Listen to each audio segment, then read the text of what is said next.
Biden rather clumsily said that Latin America is not the United States' backyard, but the front yard. To which, one should react that it's nobody's yard. It's its own house. I mean, it's not the United States front or backyard. It was a very clumsy statement by Biden. But Trump came out now directly and saying it's ours. And his Trump corollary to the Monroe Doctrine effectively is use any power to secure Latin America.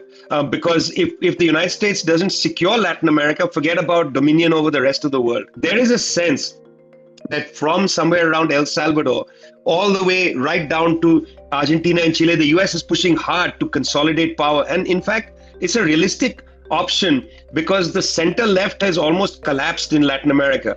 And the left in Venezuela, Cuba, Nicaragua, and so on is under immense pressure, as you are seeing with the kind of pressure campaign on Venezuela now, which is also, by the way, a pressure campaign on Cuba. It's already estimated that the sanctions by the United States, the existing sanctions, the attack on the oil sector is equivalent to twice Venezuela's gross domestic product. And one estimate shows that the losses, the hemorrhaging in Venezuela account for roughly 77 million US dollars a day.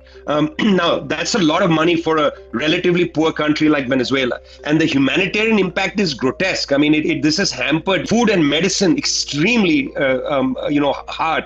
It's very difficult for Venezuela to import medical supplies, very difficult to import machinery substitutes, to fix things and so on when the power sector gets hit by sabotage, as it was in the last couple of years. It's very difficult to get equipment into the country. There's what I call the angry tide that has taken over Latin America, from south of Mexico all the way down to the southern cone. You're seeing the resurgence of the extreme right wing. I mean, just to give you a quick update on that, Chile, extreme right president. Argentina, extreme right president. Bolivia, right-wing president, but really he is an extreme rightist because he's answering to an extreme right legislature.